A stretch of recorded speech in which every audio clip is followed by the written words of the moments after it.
Ah ben non! Ah, c'est pas gentil ça. Tu m'as mangé mon pion. Moi j'étais en train de gagner là. Ah là là là là. Tu m'as mangé mon pion, je peux plus rien faire. Qu'est-ce que tu veux que je te dise? Mais non, je peux pas jouer. Bon, en même temps, c'est qu'un jeu. Bonsoir. Bah oui, j'allais dire, bon, pourquoi se prendre la tête? Ce n'est qu'un jeu, n'est-ce pas? Alors, ben, je vais reposer ça pour vous parler un petit peu justement du jeu, parce que tout est jeu en quelque sorte.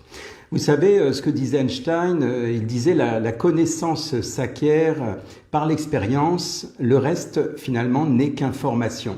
C'est-à-dire qu'on nous informe, on nous informe par exemple dans le jeu, ben, l'adversaire m'informe qu'il me mange un pion, donc du coup avec ça je cogite et la prochaine fois je jouerai mieux. J'essaierai d'être un peu plus prévoyant, on va dire. Et c'est comme ça dans la vie. Qu'est-ce que vous voulez? C'est comme ça. On a besoin d'avoir en face de nous, on va dire, un adversaire, un partenaire, un opposant, pour qu'il puisse justement nous donner cette leçon. Parce que sinon, si je jouais tout seul contre personne, eh bien, il n'y aurait pas de gagnant, il n'y aurait pas de perdant. C'est bien comme ça qu'on fonctionne. Et puis, c'est comme dans les films. Vous savez, la vie est un jeu, comme on dit souvent. C'est comme dans les films. Imaginez, par exemple, comment les cow-boys pourraient exister sans les Indiens. Ou alors, comment, par exemple, je ne sais pas, les gentils pourraient exister sans les méchants. C'est pas possible. Il faut que nous ayons une référence. Si on n'a pas une référence, eh bien, il n'y a plus vraiment de film, il n'y a plus vraiment de jeu, en fait. Même chose, les pauvres et les riches. Moi, j'avais vu un film à l'époque, je crois que c'était avec Eddie Murphy. Ça s'appelait un fauteuil, non, c'était pas celui-là, si, un fauteuil pour deux, peut-être, je ne sais plus. Il avait avec une histoire de Paris où il y avait quelqu'un de riche, du jour au lendemain, on lui bloquait sa carte bancaire, et puis il devenait pauvre. Et puis quelqu'un qui était pauvre, on le transformait en riche. Et en fait, ce film était assez intéressant parce qu'on voyait comment le riche pouvait basculer d'une seconde à l'autre pour devenir pauvre. Et tout ça à cause d'un simple pari qu'avait fait une personne. C'est quand même incroyable quand on y pense. Mais finalement, ce film n'aurait pas pu exister s'il n'y avait pas cette dualité entre le pauvre et le riche. En fait, pour apprendre et pour évoluer d'une manière générale, on a besoin d'avoir justement en face de nous quelque chose ou quelqu'un qui est complètement en opposition. C'est ça qui nous fait avancer. On le voit dans les couples.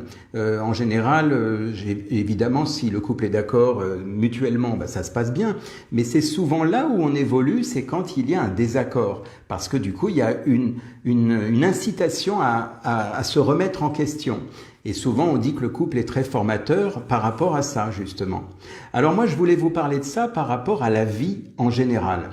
Alors, cette notion de gentil, de méchant, évidemment, c'est, comme je disais, s'il n'y a pas les deux camps adverses, eh bien, il n'y a plus quelque part de jeu, il n'y a plus de film. Puisque quelque part, tout roule normalement. Mais pour évoluer, on a besoin de cette confrontation entre ces deux opposés. J'ai souvent évoqué cette notion, c'est vraiment cette notion finalement qui fait que pour que ça évolue, on a besoin de cette dualité au départ. Et de cette dualité, eh bien, on peut évoluer.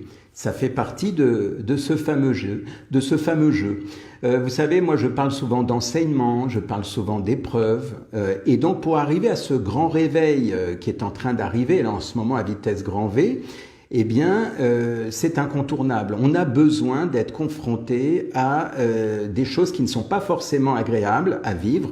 Si on reparle d'aujourd'hui, de cette année 2020, qui est bientôt terminée, eh bien, quelque part, beaucoup de gens ont ouvert les yeux, justement, grâce, je me suis pas trompé, grâce, et non pas à cause, grâce à tout ce qui s'est passé cette année. Il y a beaucoup de gens qui, justement, se sont dit, non, mais ça, non, c'est pas possible. Et donc, à ce moment-là seulement, la personne a réalisé qu'il y avait quelque chose qui n'allait pas. Mais si tout était lisse, peut-être que les gens seraient encore endormis. Et donc, si aujourd'hui, beaucoup d'entre vous se sont réveillés, ont ouvert les yeux, ont pris conscience de certaines choses, eh bien, c'est effectivement, comme je l'ai dit, grâce à tout ce qui s'est passé. Grâce à ces chamboulements qui se sont mis en place dans votre cerveau, des incertitudes, finalement, de vous rendre compte, de se dire, mince, je comprends pas, là, qu'est-ce qui se passe? Et c'est souvent, malheureusement, on a besoin de passer par cette dualité, par des fois des souffrances, par des leçons parfois que la vie nous donne qui sont parfois considérées comme des injustices énormes à l'échelle de la planète.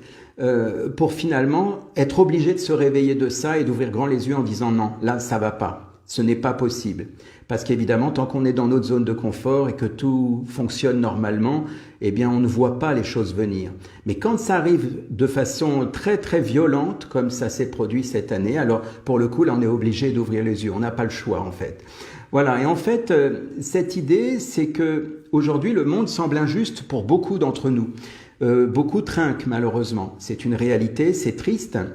C'est triste, mais c'est ainsi. Et à l'échelle de la vie, alors ça va peut-être choquer certaines personnes, mais à l'échelle de la vie, ce que certaines personnes vivent, eh bien, c'est simplement une sélection que la vie fait. Alors on pourrait se dire, oh là là, qu'est-ce qu'il raconte là? Une sélection, il y a quand même des gens qui meurent, il y a des gens qui deviennent pauvres, il y a des gens qui n'ont plus de sous, qui dépriment. Oui, seulement là, je suis pas en train de vous parler de moi, je suis en train de vous parler de la vie en général. La vie en général, si on prend sur le plan énergétique, sur le plan, on va dire, terrestre, incarné, on va dire, dans la matière, eh bien, effectivement, c'est une sélection. C'est pas beau à dire quand on le dit avec des mots comme ça, en tant que terrien, en tant qu'être humain. Seulement, si on regarde à une autre échelle, on va parler des âmes, on va parler des incarnations, des gens qui se sont incarnés dans ce jeu, parce que la vie est un jeu, si on le prend comme ça. Et voyez ce que j'ai évoqué tout à l'heure avec cette histoire de jeu. Effectivement, quand on est dans un jeu, on a un rôle. On nous donne un rôle, en fait, où on prend un rôle. Enfin, je sais pas comment ça se passe là-haut, mais en fait, on choisit un rôle en se disant, ben voilà, moi, je veux bien jouer les méchants. Tiens, je veux bien jouer les gentils. Ah, tiens, moi, je veux bien faire celui qui va avoir telle souffrance sur la terre. Voilà, en quelque sorte. Donc, évidemment, à notre échelle, en tant qu'adulte, en tant qu'être humain, et avec notre ego, eh bien, finalement, on trouve ça comme une grosse injustice et on se dit, mais pourquoi ça arrive? Ce n'est pas humain, ce n'est pas normal. Et oui, on souffre, effectivement. Certaines personnes ont tout perdu, d'autres sont en train de se remettre en question sur le plan terrestre. Et donc, il est important pour pouvoir justement se dissocier de cette notion d'injustice, sinon on souffre toute la vie, eh bien, il est important de se dire que c'est certainement un choix qui a été fait en amont, avant même d'arriver dans notre corps. Alors évidemment, ça peut paraître très perché ce que je vous dis pour certains. Il y en a qui savent évidemment tout ça et qui pour eux, ça paraît normal, c'est évident. C'est-à-dire qu'on s'est incarné pour jouer un rôle sur cette terre. Et c'est pour ça que souvent j'aime à dire que nous sommes dans un jeu grandeur nature. Parce qu'en réalité, évidemment, tout ça n'est qu'une illusion, on le sait bien. Et donc, dans cette illusion, eh bien, on a aussi l'illusion donc de la souffrance, de l'injustice, des gentils, des méchants, de la dualité. C'est l'expérience que nous faisons dans notre incarnation. Parce qu'à la base, nous sommes unité, nous ne sommes pas en dualité. À la base, cette dualité, c'est nous qui la créons avec notre ego.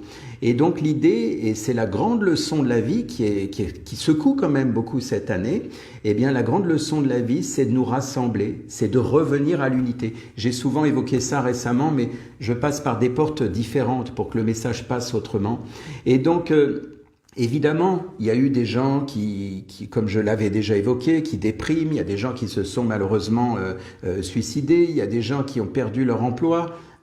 Voilà, tout ça, évidemment, sur le plan terrestre, c'est une très grande souffrance et c'est un très grand drame. C'est une grande injustice. Mais si on prend de la hauteur et qu'on s'imagine à l'échelle de la vie, à l'échelle de la vie dans son essence, au niveau de l'énergie, eh bien, imaginez que chaque personne qui habite un corps, donc physiquement, qu'on soit incarné, eh bien c'est comme si on avait distribué, d'où mon titre, on avait distribué ce rôle à chacun en disant, bon, toi tu veux faire quoi? Ben moi je veux faire celui qui est riche, moi je veux faire le méchant, moi je veux faire celui qui malheureusement va mettre fin à mes jours.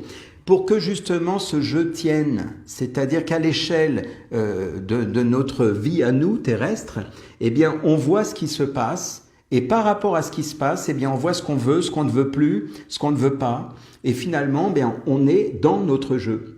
Donc, le but finalement ici de ce que j'évoque là ce soir, eh bien, c'est de se rendre compte que cette notion qu'on appelle injustice, hein, sur le plan physique de la chose, sur le plan de la troisième dimension, eh bien la question à se poser c'est finalement, et si tout ça n'était simplement qu'un jeu pour nous faire ouvrir les yeux sur ce qui se passe? Parce que c'est malheureusement comme ça, c'est souvent la seule façon de prendre conscience de ce qui se passe, c'est d'être dans un jeu où il y a des gagnants, des perdants, des gens qui souffrent, des gens qui survivent. Et aujourd'hui, si vous regardez ce live, c'est que vous êtes là, vous êtes avec moi, vous êtes ici. Donc voilà, et ceux qui ne sont plus, symboliquement, c'est comme si on imaginait une sorte de sacrifice dans ce jeu. Et dans ce sacrifice, eh bien, évidemment, ça fait réfléchir. Certaines personnes se disent non mais moi j'ai pas envie de ça, moi je vais essayer d'en sortir autrement, je vais bouger les choses. Certains vont aller, comme je l'ai dit l'autre fois, combattre entre guillemets, ils vont être sur le terrain, ils vont manifester, ils vont se rebeller, et puis d'autres vont être peut-être dans une sorte d'introspection, de reconnexion au grand tout, à l'amour, et en fait tout ça, ça donne une puissance phénoménale qui permet d'agir physiquement et énergétiquement sur notre planète et sur les autres humains. Voilà, donc c'est de ça dont je voulais vous parler. Je sais que c'est très spirituel ce soir parce que certains pourront se dire « Ouh là là, mais moi ça va trop loin » et puis pour d'autres ça paraît peut-être déjà évident. Mais bon, comme je l'ai déjà évoqué, nous sommes en plein dedans et comme de toute façon ça s'accélère à vitesse grand V, eh bien j'allais dire pourquoi cacher tout ça puisque de toute façon, même si on a l'air parfois ridicule ou perché quand on raconte ce genre d'histoire, eh bien, arrivera un moment où, effectivement, même les yeux les plus fermés vont devoir s'ouvrir. Voilà le message que je voulais vous faire passer ce soir. Alors, pour ceux qui le reçoivent, tant mieux. Pour ceux qui ne le reçoivent pas encore, eh bien, laissez le temps que ça mûrisse à l'intérieur. Mais il est évident que c'est toujours difficile de parler des grandes injustices sur notre planète. Parce qu'évidemment, comme on le dit toujours, hein, nous ce qu'on aimerait c'est que finalement tout le monde soit heureux, tout le monde soit bien. Voilà. Mais si, comme je disais tout à l'heure, si on veut voir certaines choses, on est obligé de voir l'opposé. Si on veut voir des gens qui sont en pleine santé, qui vivent bien, on a besoin de voir des gens qui malheureusement sont dans la souffrance pour pouvoir faire la distinction en disant ça je ne veux pas. Je ne veux pas être comme ceci ou cela.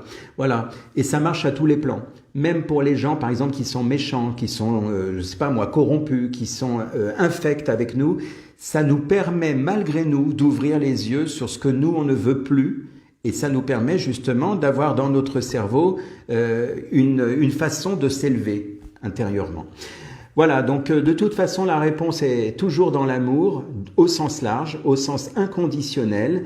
Et donc, c'est très important de pouvoir revenir de cette dualité, de se rassembler à l'intérieur de nous, dans l'unité, dans l'amour, pour pouvoir finalement avancer. C'est ce qui nous attend prochainement. Et donc, il est important pour ceux qui ont encore, on va dire, qui sont encore accrochés à leur ego, au monde matériel, d'arriver à je vais oser utiliser ce terme, il est dans la Bible, mais peu importe, de se dépouiller. Et se dépouiller, ça ne veut pas dire que vous allez vous retrouver tout nu dans la rue sans rien, c'est pas non plus ça, mais c'est-à-dire être capable de relâcher toutes ces choses que vous aviez accumulées en ayant cette illusion du besoin. Parce que le besoin est créé par l'homme et en réalité, tous ces besoins, ces pseudo-besoins, finalement, là, on se rend compte qu'on est face à une réalité qui fait que aujourd'hui, eh bien, l'idée, c'est de se dire, voilà, et si demain, tout ça s'arrête, ce monde matériel, toutes ces choses dernier cri qu'on a voulu acheter pour être à la mode ou pour être joyeux, ce n'est pas ça l'essence de la vie. L'essence de la vie, elle est dans votre cœur, elle est à l'intérieur de vous et c'est de ça dont j'ai voulu parler ce soir à travers cette notion de jeu et d'illusion. Voilà, je vous souhaite une très belle soirée et puis c'est quelque part une sorte de grande méditation à faire avec soi-même par rapport à ce que je viens de dire. Merci à tous et à très bientôt.